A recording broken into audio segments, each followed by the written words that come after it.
And మనతోటి ఇప్పుడు BJP state spokes person Peddireddy Ravikiran గారు ఉన్నారు. అంటే వీరితోటి చర్చించడానికి వచ్చిన విషయం ఏంటంటే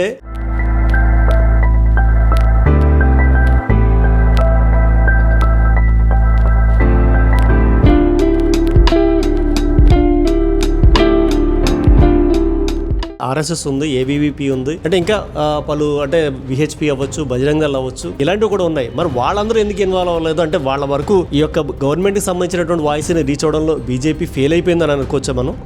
ఈరోజు ఫెయిల్ అయ్యాం.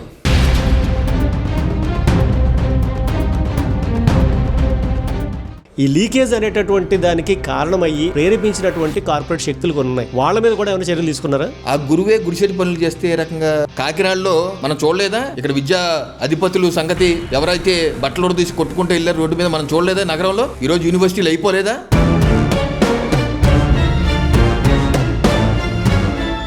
అంటే ఇది విజయమా లేకపోతే తాత్కాలికంగా వాళ్ళని ఆఫ్ చేయడానికి పనినటువంటి వ్యూహమా? దీన్ని ఏ కోణంలో చూడాలి అసలు మనం? కేరళలో వాళ్ళ ప్రభుత్వం, విజయన్ గారి ప్రభుత్వంలో 2 పేపర్లు 2023 లీక్ అయినాయి. కమ్యూనిస్టు ప్రభుత్వంలో వాళ్ళు చెప్తారా ఎన్ని చోట్ల బొద్దింకులు ఎందుకు వెళ్ళట్లేదు? ఇటువంటి వాళ్ళ నీతులు చెప్పేది నరేంద్ర మోడీ గారికి.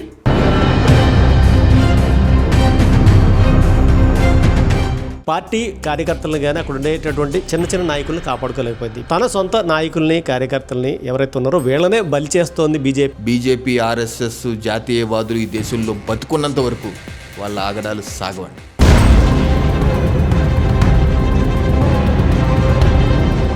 అండ్ మనతోటి ఇప్పుడు BJP state spokes person Peddireddy Ravikiran గారు ఉన్నారు. అంటే వీరితోటి చర్చించడానికి వచ్చిన విషయం ఏంటంటే మొన్న చూసాము జంతర్ మంతర్ దగ్గర సీజేపీ అంటే ఏదైతే కాక్రోచ్ జనతా పార్టీ ఉందో వాళ్ళందరూ కూడా జంతర్ మంతర్ దగ్గర చేసినటువంటి హడావుడి చూసాము. సో దాంట్లో బీజేపీ ఏదైతే ఉందో పార్టీ ప్రధానమంత్రి ఉన్నారు కదా, వారు ఓడిపోయారా గెలిచారా అనేటటువంటి దాని మీద మొత్తం దేశవ్యాప్తంగా చర్చ అయితే జరుగుతూ ఉంది. అంటే నిజంగా వీళ్ళందరూ కూడా దురంధరులు ఎవరైతే ఉన్నారో అంటే మోడీ గారు అవ్వచ్చు, నితిన్ గడ్కరీ గారు అవ్వచ్చు, అమిత్ షా గారు అవ్వచ్చు, మన అజిత్ దోవల్ గారు అవ్వచ్చు, వీళ్ళందరూ కూడా చుట్టుపక్కల ఉన్నటువంటి దేశాలు ఏవైతే ఉన్నాయో వాళ్ళందరూ కూడా ప్రెజర్ పెడుతున్నా కూడా తల వంచకుండా భారతదేశం యొక్క గౌరవాన్ని పెంచుతున్నారు అని చెప్పేసి బీజేపీ శ్రేణులు చెప్తూ ఉంటాయి.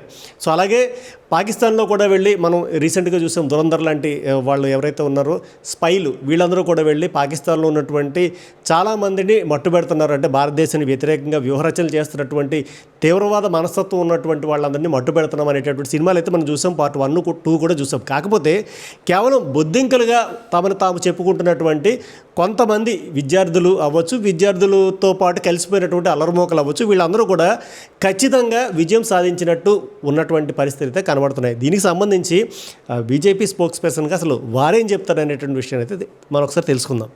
సార్, అసలు అంటే బీజేపీ అంటే ఇది విజయమా లేకపోతే తాత్కాలికంగా వాళ్ళని ఆఫ్ చేయడానికి పనినటువంటి వ్యూహమా? దీన్ని ఏ కోణంలో చూడాలి అసలు మనం? సూర్య గారు అయితే ప్రధానమంత్రి నరేంద్ర మోడీ గారు ఏ రకంగా వర్క్ చేస్తున్నారో గత 12 సంవత్సరాలు మనం చూస్తున్నాం.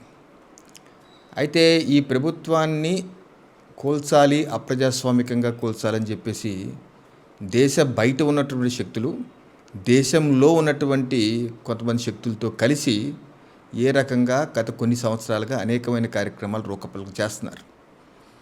దీనికి మనం చూసుకుంటే జార్జ్ సోరోస్ కూడా ఎవరైతే అనేక దేశాల్లో regime change operation deep state ద్వారా చేశాడో ఆయన కూడా ఓపెన్గా చెప్పాడు, వీడియో రికార్డు, ఇది మోడీ గారి ప్రభుత్వాన్ని నేను దించుతాను, దానికి అనేకమైన కోట్లు ఇవ్వటానికి నేను సిద్ధంగా ఉన్నానని చెప్పి. సో మనకి ప్రమాదాలు రకరకాల రూపంలో వస్తున్నమాట వాస్తవం. గతంలో రైతు చట్టాలు ముసుగులో చేసినటువంటి కార్యక్రమాలు, అలాగే పౌరసత్వ సవరణ చట్టం, ఆ చట్టాన్ని ముస్లింలు ఈ దేశం నుంచి పంపించేస్తారు, కాన్సన్ట్రేషన్ క్యాంపులు పెడతారని ఉద్యమాలు, షాహీన్ బాగ్, కాకినాడలో కూడా చేశారు. షాహీన్ బాగ్ చట్టం వేరు, చేసింది వేరు. అలాగే ఢిల్లీలో అల్లర్లు, ఇది 4వ ప్రయత్నం. ఇక్కడ ఇప్పుడు అన్నట్టు అంశంలో ఈ బొద్దింకల పార్టీ అన్నది కొంతమంది వ్యక్తులు, అలాగే ఆమ్ ఆద్మీ పార్టీ నుంచి వచ్చినటువంటి అభిజిత్ దీప్కే కావచ్చు, అతను ఇదివరకు సోషల్ మీడియా ఇన్ఛార్జ్, అలాగే అశుతోష్ రంకా కూడా Aam Aadmi party spokesperson, Saurabh Das కూడా ఆమ్ ఆద్మీ పార్టీ. బొద్దింకల పార్టీ ఆమ్ ఆద్మీ పార్టీ చేత సృష్టించబడి దేశ బయట ఉన్నటువంటి అభిజిత్ దీప్కే ఆ రోజు అమెరికాలో ఉన్నారు. అమెరికాలో ఉండగా ఒక ఇన్స్టాగ్రామ్ గ్రూప్ ఏర్పాటు చేశారు. It is not a political party. దానికి ఏదో వారం రోజుల్లో కోట్ల మంది ఫాలోవర్స్ వచ్చేసారని చెప్పేసి వారు చెప్పారు. అది ఎలా పాసిబుల్ అవుతుంది? అది ఇప్పుడు మీకు నాకు అందరికీ ఉంటాయి. వారం రోజులు కోట్ల మంది ఫాలోవర్స్ ఎలా వస్తారు? సో ఇదొక సృష్టించినటువంటి యాక్టివిటీ. వీళ్ళకి దొరికినటువంటి అంశం ఈ నీటి ప్రశ్నాపత్రం లీకేజ్. నీటిలో ప్రశ్నాపత్రం లీకేజీ బాధాకరం, ఇటువంటి జరగకూడదు. అలాగే స్వతంత్ర భారతదేశంలో అక్కడ దాకా ఎందుకు, నిన్నగాక మొన్న జూలై 19వ తారీఖు పంజాబ్లో Punjab pharmacy officers test paper leak అయింది. అక్కడ విద్యార్థులు రోడ్డు మీదకి వస్తే ఆమ్ ఆద్మీ పార్టీ వాళ్ళ మీద లాఠీ చార్జీలు చేసింది, బాష్పబాయి ప్రయోగించింది. వాళ్ళు వచ్చి ఢిల్లీకి వచ్చి అరవింద్ కేజ్రీవాల్ కబుర్లు చెప్తారు. ఎందుకు? మన సాటి తెలంగాణ రాష్ట్రం మొన్న మార్చిలో 10th పేపర్ లీక్ అయింది. 2026 జనవరిలో అయితే ప్రొఫెసర్ జయశంకర్ వ్యవసాయ విశ్వవిద్యాలయంలో బీఎస్సీ పేపర్ లీక్ అయింది. నేను చెప్పేది ఏంటంటే ఈ లీకేజ్ సమస్య అనేక రాష్ట్రాల్లో ఉంది, అలాగే కేంద్రంలో కూడా నీట్ పేపర్ లీక్ అయింది. దీనికి సమగ్రమైన సొల్యూషను అందరూ కలిసికట్టుగా కనుక్కోవాలి. అయితే ఈ అంశాన్ని అడ్డం పెట్టుకొని అయితే ఈ బొద్దింకలు విద్యార్థుల్ని మేము అండగా నిలబడతాం అని జంతర్ మంతర్లో గత నెల రోజులుగా హడావిడి చేశారు. ఆ హడావిడి చేసింది పోనీ ఈ అంశం మీద, విద్యా వ్యవస్థ మీద, పరీక్ష విధానం మీద ఏ రకంగా మార్పు తీసుకురావాలి అని దాని మీద చేస్తే తప్పులేదు. దానికి విరుద్ధంగా అక్కడ మాట్లాడిన మాటలేంటి? భర్త మాతట, మరి భర్త ఎవరు? 750 సంవత్సరాలు ముస్లింలు భర్త, 250 సంవత్సరాలు క్రైస్తవులు భర్త, ఇప్పుడు ఎంతమంది భర్తలు ఉన్నారని ఒకడు, ఆర్మీని పిచ్చి బండబులు తిట్టేవాడు ఇంకోడు, ఉమర్ ఖలీద్ని వెంటనే విడుదల చేయాలని ఇంకోడు, అలాగే కాశ్మీర్కి ప్రత్యేక ప్రతిపత్తి మళ్ళీ పునరుద్ధరించాలని ఇంకోడు, అలాగే రాముణ్ణి, శ్రీరాములు వారిని, సీతమ్మ వారిని బాహాటంగా తిట్టిన హైందవ ధర్మాన్ని తిడతాను. అంటే ఏంటి? ఏ శక్తులైతే గతంలో కూడా మనం చూసాం ఈ డిఫరెంట్ దాకా చెప్పిన విధం, ఆ శక్తులు, అలాగే ఏ శక్తులైతే నక్సల్ ముక్త్ భారత్, ఈరోజు భారతదేశం నక్సల్ ముక్త్ భారత్ అయిపోయింది, కమ్యూనిస్ట్ ముక్త్ భారత్ అయిపోయింది. ఏ శక్తులైతే ఇలా అవ్వటం ఇష్టం లేదో వాళ్ళందరూ దీంట్లో చేరిపోయారు. ఈ ఎస్ఎఫ్ఐ బ్యాచ్, ఏఏఎస్ఏ బ్యాచ్, వీళ్ళందరూ Naxal batch, anti Naxal batch. మీరు ఎలా అంటే నాకు ఒకటే వచ్చిందంటే ఎస్ఎఫ్ఐ అవ్వచ్చు, కమ్యూనిస్టులు అవ్వచ్చు, వీళ్ళందరూ కూడా ఇక్కడ చేరారు. బట్ బీజేపీకి కూడా ఏదైతే బీజేపీ ఉందో దానికి కూడా ఏంటంటే ఆర్ఎస్ఎస్ ఉంది, ఏబీవీపీ ఉంది, అంటే ఇంకా పలు అంటే విహెచ్పి అవ్వచ్చు, బజరంగ దళ్ అవ్వచ్చు, ఇలాంటివి కూడా ఉన్నాయి. మరి వాళ్ళందరూ ఎందుకు ఇన్వాల్వ్ అవ్వలేదు? అంటే వాళ్ళ వరకు ఈ యొక్క గవర్నమెంట్కి సంబంధించినటువంటి వాయిస్ని రీచ్ అవ్వడంలో బీజేపీ ఫెయిల్ అయిపోయిందని అనుకోవచ్చా మనం? అంటే వాళ్ళు ఎందుకు రీచ్ అవ్వలేదు అన్నది వాళ్ళని అడగాలి.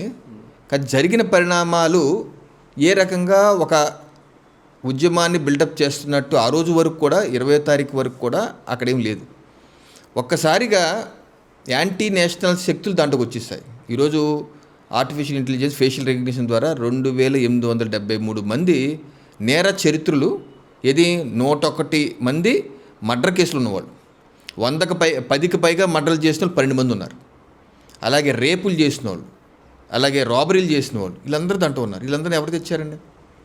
సో ఇప్పుడు ఉద్యమం లేపింది దేనికి? నీట్.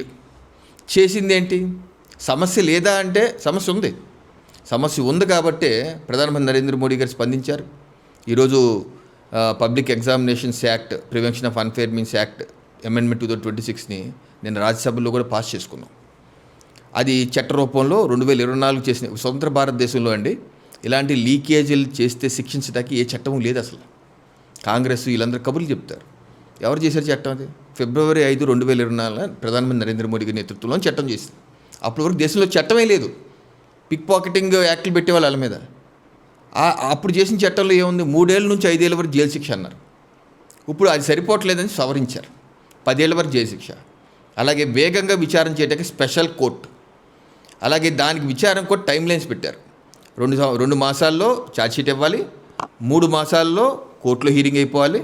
ఒకవేళ ఆయన అప్పీల్ చేసుకునేటైతే 3 మాసాలు హైకోర్టు డివిజన్ బెంచ్, అంటే 8 మాసాల్లో నేరం చేసిన శిక్ష పడిపోద్ది, 10 కోట్ల జరిమానా పడిపోద్ది. అది సరిపోతా అంటే సరిపోదు. ఇంకా పరీక్షలు నిర్వహించే విధానంలో నూతన సాంకేతిక తీసుకురావాలి. దానికి task force committee Nandan Nilekani గారి నేతృత్వంలో పెట్టారు. అలాగే ప్రొఫెసర్ కామాక్షి గారు, ఇస్రో మాజీ చైర్మన్ వీళ్ళందరూ ఉన్నారు. వీళ్ళందరూ కూర్చొని రికమెండేషన్ చేస్తారు. దానిలో ఆన్లైన్లో ఎగ్జామ్స్ పెట్టే విధంగా, లేకపోతే ఆర్టిఫిషియల్ ఇంటెలిజెన్స్ ఉపయోగించి నూతన సాంకేతిక ఇంప్రూవ్ చేసుకోవడం. నేను ఇదేంటంటే మన వ్యవస్థలో పక్కాగా లేకపోతే వ్యవస్థలను ఇంప్రూవ్ చేసుకోవాలి. చట్టాలు సరిగ్గా లేకపోతే చట్టాలు ఇంకా మెరుగ్గా చేసుకోవాలి. అసలు నేను చట్టాలే అక్కర్లేదు, పార్లమెంట్ వ్యవస్థనే నమ్మను, పార్లమెంట్ మీద దాడి చేస్తానంటే అటువంటి శక్తుల్ని ఏ రకంగా సమాజం యాక్సెప్ట్ చేయాలి? నేను ఈరోజు పేరెంట్స్ కూడా అడుగుతున్నాను. ఎవరైతే అక్కడ విద్యార్థులు పాల్గొని పచ్చి బూతులు తిడుతూ ప్రధానమంత్రి నరేంద్ర మోడీ గారి ప్రైవేట్ పార్ట్స్ గురించి కూడా వీడియోలు చేసిన వ్యక్తులు ఏ రకంగా మనం పేరెంట్గా అటువంటి పిల్లల్ని ప్రోత్సహిస్తామండి? రీల్స్ కోసం ఎన్ని చేస్తారా? అంటే నేను ఇందాక మీరు అడిగిన ప్రశ్నకు వస్తాను. ఏదైనా ఫెయిల్ అయ్యారా అని మీరు అడిగారు. నేను ఎంత ఎందుకు చెప్పానంటే మనకు వ్యూవర్స్ కూడా అర్థం అవ్వాలి. ఈరోజు ఫెయిల్ అయ్యాం. ఎందుకు ఫెయిల్ అయ్యామంటే ఈ శక్తుల ముసుగులో విద్యార్థుల్ని బలికొని రక్త పిపాసులుగా రక్తాన్ని తాగటానికి ఏ శక్తులైతే అక్కడ ఉన్నాయో ఆ శక్తుల్ని ఓడించటానికి మేము ఓడిపోయాం. రాజీనామా ధర్మేంద్ర ప్రహ్లాద్ గారు రాజీనామా చేయాల్సిన అవసరం లేదు. యాక్చువల్గా ఆయన చేసిన తప్పు ఏంటండి? ఆయన ఏమైనా లీక్ చేశారా పేపరు? అలా అయితే మరి తెలంగాణ ముఖ్యమంత్రి రేవంత్ రెడ్డి గారు ఎందుకు రాజీనామా చేయరు? ఆయనేగా విద్యాశాఖ మంత్రి, అక్కడ ఆయన రాజీనామా చేయాలి కదా. కర్ణాటకలో బంగారప్ప గారు, ఆయన ఆధ్వర్యంలో పబ్లిక్ సర్వీస్ కమిషన్ మొన్నే లీక్ అయింది 2 months బ్యాక్. ఆయన ఎందుకు రాజీనామా చేయడు? మరి అరవింద్ కేజ్రీవాల్, అక్కడ ఉన్నటువంటి హర్జోత్ సింగ్, ఆయన రాజీనామా ఎందుకు చేయరు? జార్ఖండ్లో 4 రోజుల క్రితం లీక్ అయింది జార్ఖండ్లో, మరి అక్కడ ఎందుకు ఇచ్చారు? ఇక్కడికి ఎన్ని చోట్లకి బొద్దింకలు వెళ్తున్నాయా? ఎన్ని చోట్లకి బొద్దింకలు ఎందుకు వెళ్ళట్లేదు? ఎందుకంటే వాళ్ళు ఆ ఎకోసిస్టంలో పార్ట్ కాబట్టి. ఏ కుట్ర అయితే విషవలమైతే ఈ శక్తులన్నీ కలిసి కాంగ్రెస్, కమ్యూనిస్ట్, అర్బన్ నక్సలైట్ చేసి పసిపిల్లల ప్రాణాలని, కొంతమంది విద్యార్థులు ఉన్నారు దాంట్లో తప్పనిసరిగా, విద్యార్థులు కాని వాళ్ళు చాలామంది వచ్చేసారు. వారి యొక్క కుటిల తంత్రానికి ఈ విద్యార్థుల యొక్క జీవితాలు, ప్రాణాలు పోకూడదని త్యాగం చేశారు, రాజీనామా చేశారు. డెఫినెట్గా ఆ విషయంలో మేము ఓడిపోయాం. ఎవరిని గెలిపిస్తాకి? విద్యార్థులు గెలిపిస్తారు, నిజమైన విద్యార్థుల్ని, ఈ బొద్దింకలు కాదు, నిజమైన విద్యార్థులు గెలిపిస్తాకి ఓడిపోవటం జరిగింది. అంటే ఇప్పుడు యాక్చువల్గా ఏంటంటే నీటికి సంబంధించినటువంటి దాంట్లో అవకతవకలు జరిగాయి. సో జరిగిన దానిలో ఎవరైతే అక్కడ ఆఫీసర్లు ఉన్నారో వాళ్ళందరి మీద కూడా యాక్షన్ అయితే తీసుకోవడం జరిగింది. దాని మీద చట్టం కూడా తీసుకొచ్చామంటున్నారు. కాకపోతే ఈ లీకేజ్ అనేటటువంటి దానికి కారణమయ్యి వాళ్ళకి అదే లంచాలు అవ్వచ్చు, ఇంకోటి అవ్వచ్చు ప్రేరేపించినటువంటి కార్పొరేట్ శక్తులు కొన్ని ఉన్నాయి. వాళ్ళ మీద కూడా ఏమైనా చర్యలు తీసుకున్నారా? సార్, ఇప్పుడు మే 5-6 తారీఖుల్లో లీకేజ్ బయటకు వచ్చింది. వెంటనే సిబిఐ ఎంక్వైరీ చేశారు. దానిలో లీకేజ్ చేసిన వ్యక్తులు ఎవరు? ప్రొఫెసర్ కుల్కర్ని. ఎవరైనా? ఆయన పూణేలో ఒక పెద్ద కోచింగ్ మాఫియా ఉంది, కోచింగ్ ఇన్స్టిట్యూట్ ఉంది. ఆయన కోచింగ్లో ఆయనకి డబ్బులు రాటాకి, ఆయన ఎక్కువ స్టూడెంట్స్ రాటాకి ఆయన ఎవరు? పేపర్ సెట్ చేసిన వ్యక్తి. మనం గురు బ్రహ్మ, గురు విష్ణు, గురుదేవో మహేశ్వర అన్నాం. ఆ గురువే గుడిసెటి పనులు చేస్తే ఏ రకంగా ఇంకా ఆశ్చర్యపోతాం కదా. గురువుకి తల్లిదండ్రులతో సమాన స్థానం ఇచ్చాము మన వేదాల్లో. మరి ఆయన చేసిన పని ఏంటి? ఎందుకు చేశారు ఆ పని? పేపర్ సెట్ చేశారండి. సెట్ చేసిన వ్యక్తి లీక్ చేశారండి. ఇటువంటి వ్యక్తులు అందరూ ఒక 13 మంది. వాళ్ళకి సొంతంగా ఇన్స్టిట్యూట్ సొంతంగా వేరు ఉన్నాయి. కొంతమంది డబ్బులు ఇచ్చి వేరే వాళ్ళకి కూడా ఏ క్వశ్చన్స్ అయితే వాళ్ళు సెట్ చేస్తారో అవన్నీ చెప్పారు. వీళ్ళందరూ పట్టుకున్నారు కదా. ఈరోజు జైల్లో వాళ్ళు 2024లో చేసిన చట్టం ఆధారంగానే జైల్లో ఉన్నారు. ఇప్పటికీ విచారణ కూడా ఈరోజు స్పెషల్ టాస్క్ ఫోర్స్తో విచారణ, స్పెషల్ కోర్టు కూడా వాళ్ళు విచారిస్తారు. ఈరోజు బయట ఏమి లేరు, వాళ్ళు జైల్లోనే ఉన్నారు. సో ఏ చట్టాలు అయితే చేశామో ఆ చట్టాల ఆధారంగా 2024 చట్టం కావచ్చు, 2026 చట్టం కావచ్చు, ఈ చట్టాల ఆధారంగానే వాళ్ళందరూ కోచింగ్ సెంటర్ మాఫియాలు. మనం నమ్మి యాక్సెప్ట్ చేసి తీరాలి. ఈ దేశంలో కోచింగ్ సెంటర్లు, విద్యా వ్యవస్థలు మాఫియా లేదా సార్? కాకినాడలో మనం చూడలేదా? ఇక్కడ విద్యా అధిపతులు సంగతి ఎవరైతే బట్టలు తీసి కొట్టుకుంటూ వెళ్ళారు రోడ్డు మీద, మనం చూడలేదా? నగరంలో ఈరోజు యూనివర్సిటీలు అయిపోలేదా? ఎవరు చేస్తున్నారు ఇది? ఎందుకు జరుగుతుంది? ఈ కాంగ్రెస్ ఈ దేశాన్ని, రాష్ట్రాన్ని పరిపాలించిన కాంగ్రెస్ పార్టీ ఎప్పుడు ఏ చట్టం ఎందుకు చేయలేదు? కమ్యూనిస్టు కూడా ఉన్నారు కదా ప్రభుత్వంలో. 2004లో వాళ్ళు కమ్యూనిస్ట్ షేర్ చేస్తున్నారు యూపీఏ ప్రభుత్వం. మరి వాళ్ళు ఎందుకు చేయరు? ఈరోజు నంగనాచి కబుర్లు చెప్తారా? కేరళలో వాళ్ళ ప్రభుత్వం, విజయన్ గారి ప్రభుత్వంలో 2 పేపర్లు 2023లో లీక్ అయినాయి కమ్యూనిస్ట్ ప్రభుత్వంలో. వాళ్ళు చెప్తారా? అయితే తృణమూల్ కాంగ్రెస్ టీచర్ల పేపర్లే లీక్ అయిపోయినాయి, టీచర్లు స్కామ్ చేశారు. సమాజ్వాదీ పార్టీ అండి 1992లో భారతీయ జనతా పార్టీ ప్రభుత్వం ఉత్తరప్రదేశ్లో ఉంది, రాజ్నాథ్ సింగ్ గారు ముఖ్యమంత్రి. పేపర్ లీకేజ్ మీద చట్టం చేశాం శిక్షలు విధిస్తూ. సమాజ్వాదీ పార్టీ ములాయం సింగ్ యాదవ్ గారు 93 ఎన్నికల్లో మేనిఫెస్టో ఇంపెటర్ చేస్తా, మాకు ఓటేయండి, ఆ చట్టాన్ని తీసేస్తామని. వాళ్ళు గెలిచారు, చట్టం తీసేశారు. ఇటువంటి వాళ్ళ నీతులు చెప్పేది నరేంద్ర మోడీ గారికి. సో నేననేది ఏంటంటే తప్పనిసరిగా నేను ఇప్పుడు కూడా అంటాను, కోచింగ్ సెంటర్ మాఫియా. ఎందుకు ఆ కోచింగ్ సెంటర్ మాఫియా నడుస్తుందండి? ఇంటర్మీడియట్లో చదివితే ఒక 2 years పాటు చదివితే ఎంసెట్ క్రాక్ చేయటం కావచ్చు, ఈఏపీ సెట్ క్రాక్ చేయటం కావచ్చు, నీట్ క్రాక్ చేయటం కావచ్చు, జేఈ మెయిన్స్ క్రాక్ చేయటం కావచ్చు, మన కోచింగ్ సెంటర్లు ఎందుకు అవసరం అవుతున్నాయండి అసలు? దాని మీద కూడా ఈ టాస్క్ ఫోర్స్ ఆలోచన చేస్తారు తప్పనిసరిగా. ఎందుకంటే నిన్న రాజ్యసభలో కూడా డిస్కషన్ అయింది, మంత్రి గారు చెప్పారు ఈ విషయం కూడా. కోచింగ్ సెంటర్లు, ఎడ్యుకేషన్ ఇన్స్టిట్యూట్లో మాఫియా నుంచి యువతని, పేరెంట్స్ని రక్షించాలి. లక్షలు ఖర్చు తిరేస్తున్నారు వాళ్ళ అత్యుత్సాహం వల్లే పేపర్ లీక్ అవుతున్నాయి. వాళ్ళ యొక్క రెప్యుటేషన్ కోసం, వాళ్ళ యొక్క డబ్బుల కోసం, ఎక్కువ విద్యార్థులు రావడం కోసం, వాళ్ళ దగ్గర గుంజడం కోసం ఇది ఒక వ్యవస్థ నడుస్తుంది. తప్పనిసరిగా దీన్ని అరికట్టేది భారతీయ జనతా పార్టీ, నరేంద్ర మోడీ గారు. ఇప్పుడు యాక్చువల్గా అంటే ఫైనల్గా ఏంటంటే అడిగేది, బీజేపీ పార్టీ ఏదైనా న్యాయబద్ధంగా అవ్వచ్చు, అన్యాయంగా అవ్వచ్చు, వాట్ ఎవర్ ఏదైనా, అంటే మీ పాయింట్ ఆఫ్ వ్యూలో చూసుకుంటే అది అన్యాయం అవ్వచ్చు, వాళ్ళ పాయింట్ ఆఫ్ వ్యూలో చూసుకుంటే న్యాయం అవ్వచ్చు. ఒక యాజిటేషన్ అంటే ఒక యాజిటేషన్ జరిగినప్పుడు, ఏదైనా జరిగినప్పుడు ప్రజల నుంచో లేకపోతే మీరు అనుకునేటటువంటి వ్యతిరేక పార్టీ అవ్వచ్చు, వాళ్ళు ఏదైనా చేసినప్పుడు ముందుగా బలయ్యేటటువంటిది బీజేపీకి సంబంధించినటువంటి కొంతమంది కార్యకర్తలు అవ్వచ్చు, నాయకులు అవ్వచ్చు. వీళ్ళని కాసుకోలేకపోతుంది. అంటే బెంగాల్లో కూడా చూశారు, వాళ్ళ మీద చాలా వరకు అత్యాచారాలు జరిగాయి. చాలామంది ఆ టీఎంసీకి సంబంధించిన గుండాలు అక్కడ చంపేసినప్పుడు పార్టీ కార్యకర్తలను కానీ అక్కడ ఉండేటటువంటి చిన్న చిన్న నాయకులను కాపాడుకోలేకపోయింది. ఇప్పుడు నూపూర్ శర్మ అవ్వచ్చు, స్మృతి ఇరానీ అవ్వచ్చు, ఇప్పుడు ప్రెసిడెంట్ ధర్మేంద్ర ప్రధాన్ అవ్వచ్చు. సో వీళ్ళందరూ కూడా ఎక్కడైతే యాజిటేషన్ వచ్చిందో దాన్ని కామప్ చేయడానికి తన సొంత నాయకుల్ని, కార్యకర్తల్ని ఎవరైతే ఉన్నారో వీళ్ళనే బలి చేస్తోంది బీజేపీ అనేటటువంటిది కనబడుతుంది. ఇప్పుడు అభిజిత్ డీప్కే కూడా మొన్న మాట్లాడుతూ ధర్మేంద్ర ప్రధాన్ తర్వాత మేము యాజిటేషన్ చేసి దించబోయేది మోడీనే అని చెప్పేసి వాళ్ళు అంటున్నారు. అంటే దీన్ని ఏ విధంగా చూస్తారు మీరు? అంటే భారతీయ జనతా పార్టీ ఆలోచన విధానం అండి, ఫస్ట్ నేషన్ ఫస్ట్, దేశం ముందు, పార్టీ తర్వాత వ్యక్తిగతం చిట్ట చివర. దీనిలో 2 అంశాలు మీరు అడిగిన ప్రశ్నలు. ఒకటి, యాజిటేషన్స్కి భారతీయ జనతా పార్టీ వ్యతిరేకం అంటే డెఫినెట్లీ నాట్. ప్రజాస్వామ్యంలో నిరసన ప్రజాస్వామ్య హక్కు. ఎవరికన్నా ఏదైనా ఇబ్బంది ఉంటే నిరసన దీక్షలు తప్పనిసరిగా చేయొచ్చు కూడా, చెయ్యాలి కూడా అంటాను. కాకపోతే దానికి పరిమితులు ఉంటాయి. నువ్వు హింసాయుత్వ ధోరణి తీసుకెళ్తే తప్పనిసరిగా చట్టం ఒప్పుకోదు, చట్టం దాని పని చేసుకుపోద్ది. అలాగే మీరు వెస్ట్ బెంగాల్ ఇవన్నీ అన్నారు, తప్పనిసరిగా కేరళలో కూడా అనేక మంది చంపబడ్డారు భారతీయ జనతా పార్టీ కార్యకర్తలు. కేరళలో, వెస్ట్ బెంగాల్లో చంపబడ్డారు, అనేక రాష్ట్రాలు చంపబడ్డారు. అయినా సరే, ఎన్ని త్యాగాలు చేసినా సరే, ఎందుకు భారతీయ జనతా పార్టీ కార్యకర్త పనిచేస్తానంటే ఈ దేశాన్ని సుసంపన్నమైన దేశంగా, అభివృద్ధి చెందిన దేశంగా, ఒక వికసిత భారత సంకల్ప యాత్రతో వెళ్తున్నాం కాబట్టి ఆ ఆలోచన విధానం, దేశం కోసం ఏ త్యాగం చేసినా సరే తప్పులేని విధానంతో ముందుకు వెళ్తున్నాం. అలా అని చెప్పి ఇటువంటి శక్తులకి అవకాశాలు కల్పిస్తారా అంటే తప్పనిసరిగా కాదు. తప్పనిసరిగా డెఫినెట్గా దీనికి ట్రీట్మెంట్ ఉంటుంది. ఏదన్నా సరే ప్రజాస్వామ్యబద్ధంగా ఎవరన్నా ఏదన్నా చేయొచ్చు.